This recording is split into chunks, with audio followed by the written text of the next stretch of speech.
नमस्कार, आप देख रहे हैं विस्तरपन न्यूज़ और मैं हूं विष्णु कुमार। मेरी मौजूदगी अभी गांधी मैदान में और जब हम लोग यहां पर आए तो सर को देखे तो हम लोगों की चर्चा होने लगे कि सर ये कला संस्कृति के ऊपर अगर कुछ ऐसा है जो हमारे पब्लिक तक जा सके, सर कुछ ऐसा जानकारी मिल सके तो अगर आप देना चाहेंगे तो सर ने बताया कि एक पांडुलिपि करके कोई ऐसा है जो बाकी हम सर से ही जानेंगे कि क्या है पांडुलिपि, ये हम नहीं सर बताएंगे।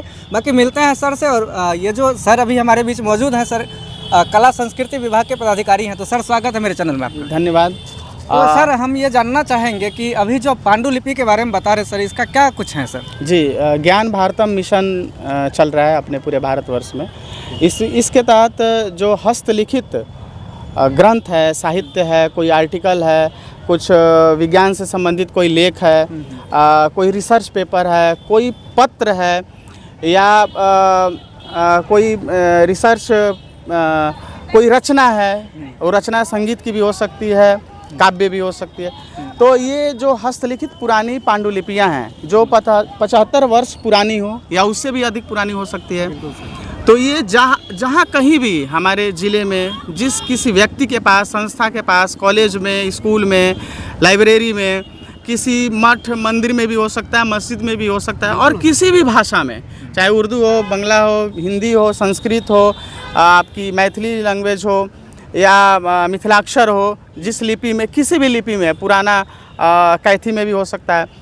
तो इस संबंध में सरकार उनको संरक्षित करने के लिए, ताकि हमारी आने वाली पीढ़ियां उस ज्ञान परंपरा से अवगत हो सके, क्योंकि वो प्रकाशित नहीं है। जिसके पास भी है पुराने हस्तलिखित ग्रंथ, वो प्रकाशित है नहीं, तो उसको प्रकाशित करने के लिए डिजिटलाइजेशन किया जा रहा है, उसका फिर संरक्षण भी होगा, उसको आप देख भी सकते हैं।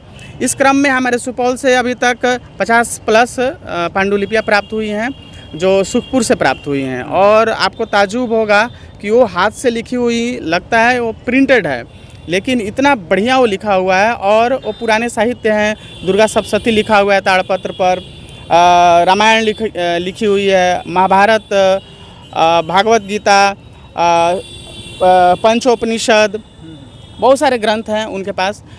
तो 38 और एक जगह से कुछ मिला के सब 50+ है। तो ऐसी ज्ञान परंपरा हमारे सुपौल ज़िले में कहीं भी हो सकती है, क्योंकि वास्तव में तो ज्ञान का केंद्र रहा ही, हर एक जगह ज्ञान का केंद्र रहा है। कहा जाता है गांव ज्ञान का केंद्र है। तो इस ज्ञान परंपरा को ज्ञान का केंद्र बनाने के लिए यह पांडुलिपियों का संरक्षण और उसका डिजिटलाइजेशन, उसका पब्लिकेशन वो किया जा रहा है सरकार की तरफ से। तो सभी लोगों से अपील है, जो विद्वान जन हैं, जो साहित्यकार हैं, जो कवि हैं, लेखक हैं, संगीतकार हैं, उनसे रिक्वेस्ट है कि आपकी जानकारी में जहाँ कहीं भी ये रचनाएं आपको दिखे, ग्रंथ के रूप में, साहित्य के रूप में, आर्टिकल के रूप में, पत्र के रूप में, तो आप ज़रूर सूचित करें। और जिला कला एवं संस्कृति पदाधिकारी कार्यालय कलेक्ट्रेट में, या मेरा जो नंबर है 8092281780, इस नंबर पर आप तुरंत सूचित करें, आपको रिस्पांस मिलेगा। सर एक सवाल रहेगा मेरा सर कि अभी आप बोले कि सर पुराने संस्कृति का जो भी पांडुलिपि है वो प्राप्त किया जाएगा, बाकी अभी के दौर में बहुत सारे गांव में भी ऐसे विद्वान हैं, ऐसे विद्वता है उनके अंदर कि अगर वो चाहे खुद की रचना तैयार करके देने के लिए सर, तो उसके लिए क्या संदेश रहेगा सर? हाँ, वो तो फिर नए रूप में उसको लिया जाएगा। हालांकि उनकी रचनाएं, जो उत्सव महोत्सव होते हैं हमारे यहाँ या युवा महोत्सव होता है, तो उसमें नए कलाकारों को, नए युवाओं को राष्ट्रीय स्तर तक पहुंचने का मौका मिलता है। उसमें बहुत सारे कार्यक्रम होते हैं। तो बच्चे जो लिखते हैं, जो कविता करते हैं, जो गाते हैं, जो नृत्य में रुचि रखते हैं, उन सब के लिए चित्र जो बनाते हैं, उन सबके लिए, चित्रकला के लिए भी हैं सर। जी, सारी कला की जितनी विधाएं हैं सबके लिए मौका है।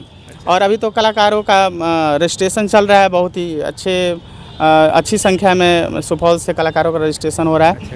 और आगे आने वाली जो भी योजनाएं हैं, यहाँ के कलाकारों को, साहित्यकारों को, कवियों को, उद्घोषक जो होते हैं, वो भी एक कला है उद्घोषणा करना, तो उनके लिए बहुत ही अच्छा मौका मिलने वाला है। धन्यवाद। बहुत बहुत धन्यवाद सर हमारे बीच आने के लिए और हमारे पब्लिक के बीच आने के लिए। सर आपको बहुत बहुत धन्यवाद। बाकी जितने भी हमारे दर्शक देख रहे हैं, अगर उनमें थोड़ा सा भी कला का अगर नॉलेज है, जानकारी है, तो सर से ज़रूर एक बार मिले। कलेक्ट्रेट समाहरणालय सुपौल। तो मैं सुपौल से ये न्यूज़ आप लोगों को दे रहा हूँ, और जितने भी सुपौल ज़िले के हमारे दर्शक देख रहे हैं, तो अगर आप चाहे सर से मिलने के लिए तो मिल सकते हैं। बाकी आप लोग को कैसा लगा कमेंट में ज़रूर बताइएगा। तब तक के लिए मिलते हैं किसी अगले अपडेट में। जय हिंद, जय भारत।